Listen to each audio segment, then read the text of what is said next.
They get toughness out of him. They get an edge. They get competitiveness. And the fact that he can still get LeBron this mad and throw. I mean, LeBron played well in this game. This wasn't Dylan throwing him off his game, but he took a lot of energy out of him, and I think he fired up the Suns to get back in this game. Plus, he shot the ball well.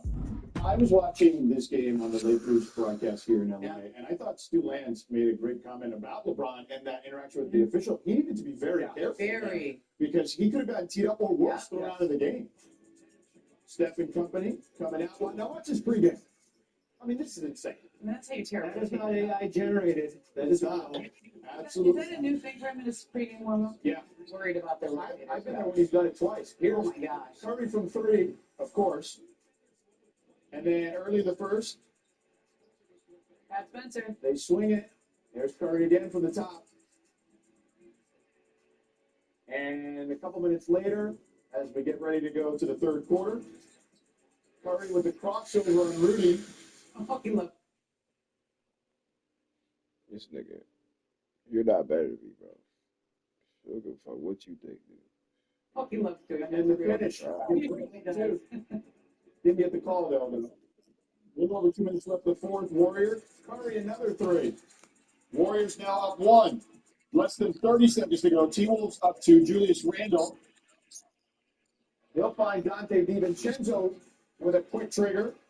The Warriors lose despite Curry's 39 points, 127 to 120.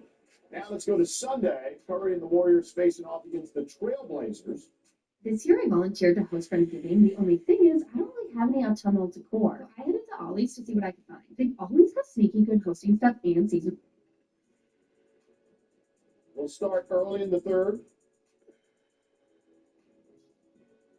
Well, look, Portland is 3-0 against the Warriors this season, and they win games because they force an average of 19 turnovers a game in this. But the one thing they don't do well, they don't shoot well 3-point wise. Correct. Yeah, well, Curry continues his flurry in Portland. Here's Curry. Again. I mean, That is amazing. Doesn't matter. Try that at home. Yeah. And look at this deep 3. Like, it's all these deep threes. Look at this one. Halfway between the 3-point line and the low. Anybody else that's not a good shot? Yeah. It is for him, that's for sure. He's made a living out of that. Now watch this. Curry again. Outside Steph. I mean, you know he's coming, but you can't, like every team that Gabe has against him knows he's coming, but you can't see him because he plays so far behind. Let me in. Damn, man. It's the and 1. Blazers would lead after the free throw. Wouldn't look back. Warriors lose 136 to 131. Curry with 48 points, including 12 threes. Here's Steve Kerr, not happy after the game. So we got to find a way to connect the game. That's my job. I'm not doing my job well this year. We're 13-14. We have enough talent to be much better. We're losing all these close games, so I got to find a way to help these guys.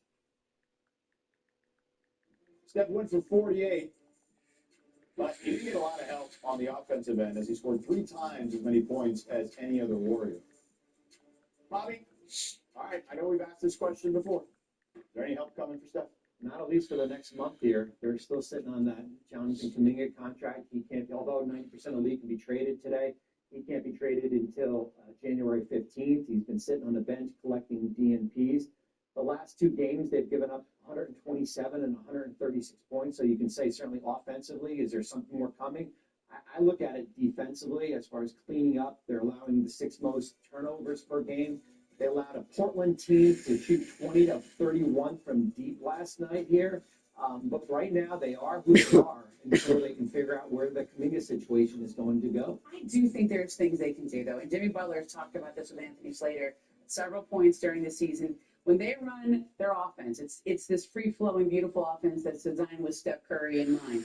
But when Steph goes off the court and Jimmy Butler is now your guy, and he's the head of the snake, Jimmy Butler needs to play a totally different game. He needs to play more of an isolation-heavy game. They need to set him up for success. And I think that's what Steve Kerr is talking about there. I like that he owns that. And I actually think there's something they can do there. They just need to play a different style of offense when Steph is not on the court and Jimmy is their front of the screen. I also think they're young guys, and Draymond has kind of alluded to this too, need to play their roles. Right? Is that fair to say? Yeah. I think that's fair. I mean, we're like Kuminga is the kind of guy that you would need in a game like this against Portland. Portland has a lot of young, long, athletic guys on the perimeter. They have 19, I mean, averaging 19 turnovers a game in these 3 games against the Warriors. That's a lot, but it's also just a little bit more than what the Warriors have been doing in every single game. They're averaging 16 turnovers a game, and that's things that you can correct. Yeah. All right, time to go coast to coast. Zion was back in action Sunday. The Pels, after missing 5 games with a left hip adductor strain, dropping 18-7 late. Give his team the edge over the Bulls, 114-104. Ramona, what should we take from this performance from Zion? Look, they are in a hole and they're trying to dig out, but getting this guy back sooner than they were expecting is a really good sign for them. I thought winning this game against the Bulls, lost 8 out of 9. You got to beat these teams. These are the wins you got to win if you're New Orleans trying to get back into it. All right, let's move on to Charlotte, where they were taking on Cleveland. And they went to Cleveland. And they won an OT behind Brandon Miller, who nailed the tying three-pointer with under 5 seconds left in regulation. Hornets completely shut out the Cavs in OT. Bobby, what's the biggest issue with Cleveland? Well, they certainly have injuries right now with Evan Mobley and Max Strus and Sam Merrill. My concern is with Darius Garland, who's back on the court, still dealing with that injury and working himself back in. 30% from the field, 28% from 3. Just doesn't look like himself right now. Let's move on to the Hawks. They got the win, but the bigger headline might be Jalen Johnson rewriting the Hawks record book with his 4th straight triple-double. Ramona, what's the Hawks ceiling this season? Well, it's going to depend on how they reintegrate Trae Young when he comes back in a little bit. They just provided an update on him saying he's nearing a return. Jalen Johnson, with all those assists, is going to be in that role when Trae comes back. Well, we'll see. But Jalen Johnson is balling. There's no doubt about that. All right, our annual NBA on Christmas Day tradition continues, and this year, Dunk the Halls is back. The first of our 5 games is Cavs Knicks at noon Eastern on ABC and ESPN, with the real-time animated version for Main Street USA at Magic Kingdom on ESPN2. You can watch on Disney Plus, Disney Channel, Disney XD, and the all-new ESPN app.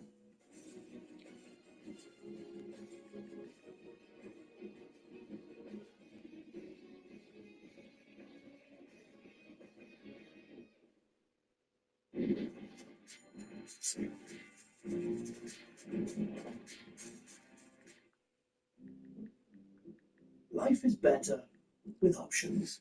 Your investments could be too. With versatile trading products and global data, SIBO gives you the tools to trade in any market environment. He's the guy. The MVP of the Eastern Conference right now. He got to be an all-star this year, bro. Don't you get him at 20? Like, he got an all-star 20. Yeah, all-star at 20. Like a franchise player at 20. 4th game of the season, Trae Young drives to the basket. His own teammate Mo Gay. Gay! That's a wild game, bro. It's a wild thing. Yeah, that's crazy.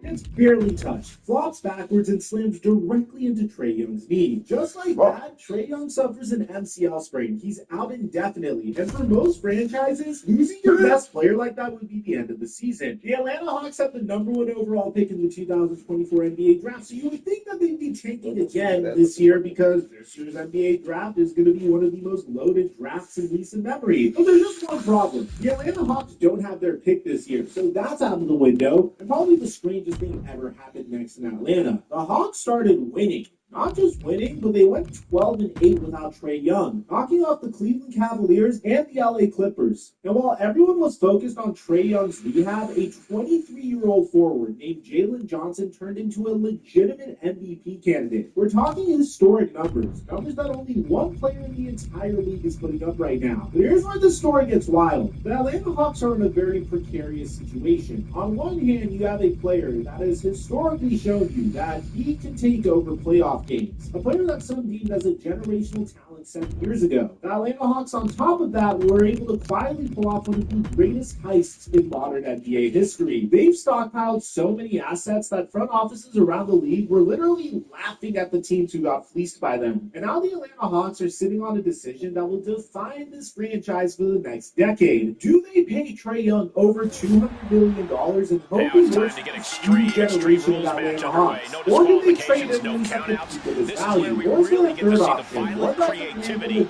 superstars. Well, that's because sometimes a straight-up wrestling match isn't enough, Cole. Sometimes you need a few accessories to make your best statement look good. Maybe a kendo stick, a chick, soaring. And by the end of this video, you're going to understand why Trae Young, for the first time this year, might be the Atlanta Hawks, or the Atlanta Hawks need him. And real quick, Concentrate on the match instead of everything outside of it. He might just be stalling for time here. Here comes a big-time power bomb. His shoulders down. And the Rock is eliminated. He's done. Sheamus denies the attack. He's looking to take things to the outside now. That powerbomb was absolutely worthy of both halves of its name. Here we go. Look out below.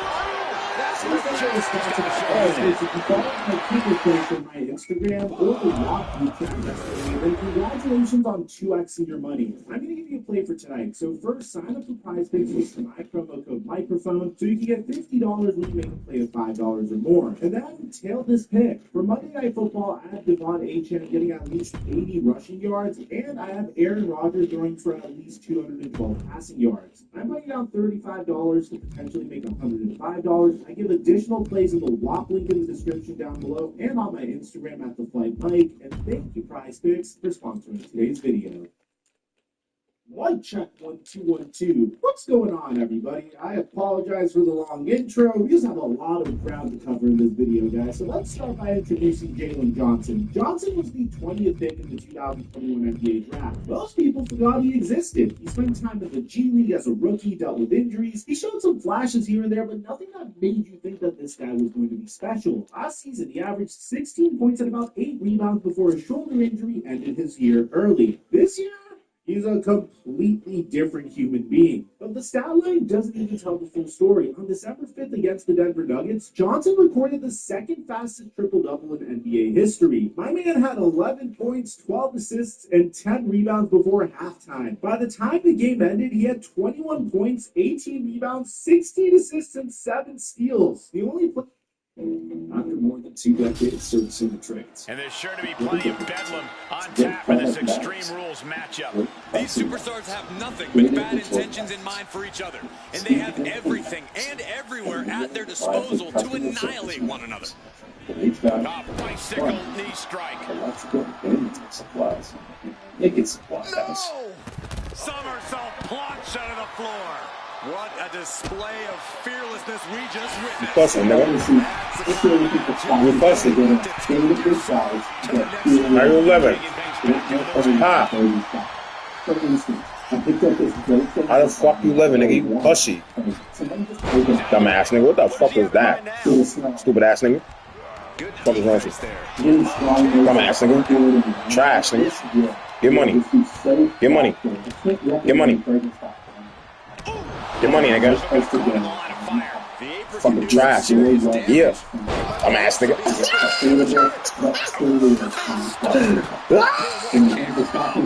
Stupid ass nigga. You thought you had a frizzy? Thought you had a fucking frizzy, dumb nigga? Firing off a series of blows. Oh no, the referee absorbing the impact. Man, just a multitude of strikes. Rights and lefts, elbows, knees, all of them lethal. Nothing was being held back with each of those strikes. Sharked right out of the ring. Oh! No disqualifications in this match. Corey, what's the play here? I think we all know the answer to that one, Cole. Do whatever it takes to win. You're not going to get called out for a thumb to the eyes or a chair to the back, so have at it. Don't get mad at me, nigga. Get mad at TV. Oh, look at these kicks. Wow. Oh, I think I threw a foul. Never-ending blows coming at full force here. Taking things to the top rope. From way up. Oh, crash and burn. This can't be good. They just missed wildly. Took the high risk, but unfortunately, no reward. Watch out. Boom. Oh, dropping down all their weight. My God. It's like a ballistic missile. Showing zero Dumbass nigga. for anyone's well-being. The referee becoming collateral damage. Oh, no, That's more than incidental contact. damage is starting to take its toll on him. He could be enjoying the moment too much, giving his opponent a lot of room to recover. There it comes. No count out as he takes things out of the ring. Oh, man. Dumbass nigga. Steel steps. Counters to gain the advantage. Oh, man. Well-timed counter on San Martino. And he avoided what was coming. Oh! Golly, driven directly into the steel stairs. And San Martino is looking to the crowd for some support. Here we go again. He made his point. Concentrate on the match instead of everything outside of it. And he gets sent back into the ring.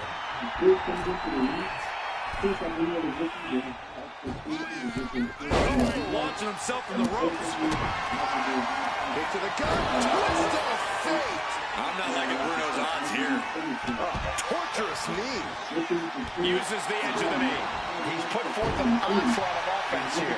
It's been a suffocating attack, keeping him out in front. Climbing to the top. What's he have in store?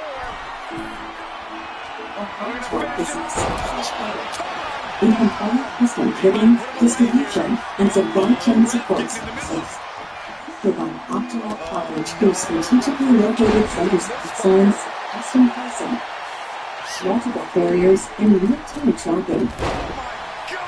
Store all inventory, shipping to your site with any user style. He's finding himself in some territory he does not want to be in. Yeah, Extreme Rules matches eventually take their toll on everyone. Absolutely no telling what's underneath the ring tonight. Getting ready for the season with Pacific overtime for snowboarders. Don't celebrate current drivers as going back to their best. The Frontier Goggle for 3 years comes in a bundle with 2 magnetic swappable lenses. My bundle came with a lens for sunny days and another lens for winter. Which stops snow. Being able to swap lenses on the go when conditions change is super easy. Other goggle companies are going to charge you a little bite for the same quality. Things like that, the Frontier Goggles from Shady Ways,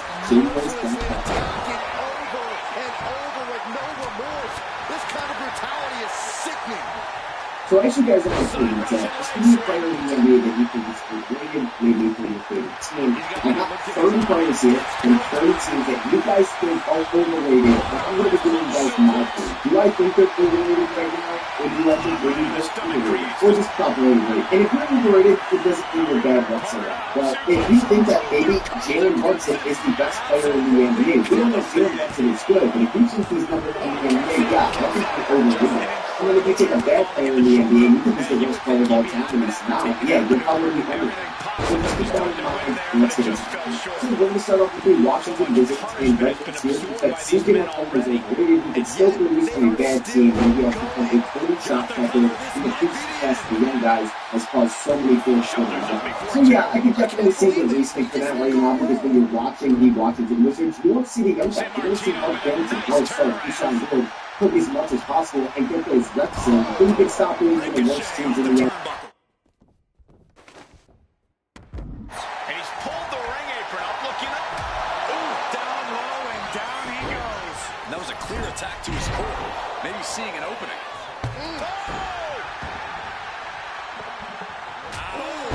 He's got him down. Here we go.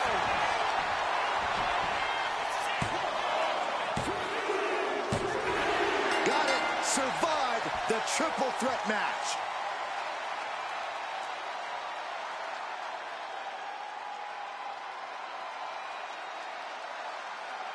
Hands it off the dribble. He's not like a catch and shoot guy in the corner. But I do agree. I'd like to just see him off this team. Chris Middleton as well. No disrespect to those guys, but we just got to see as many reps as possible for the young guys going forward. Just trying to figure out what sticks in the nation's capital. I got a lot of interesting Golden State Warriors ones. This person mentioned Jonathan Kuminga. Besides him, I don't think anyone on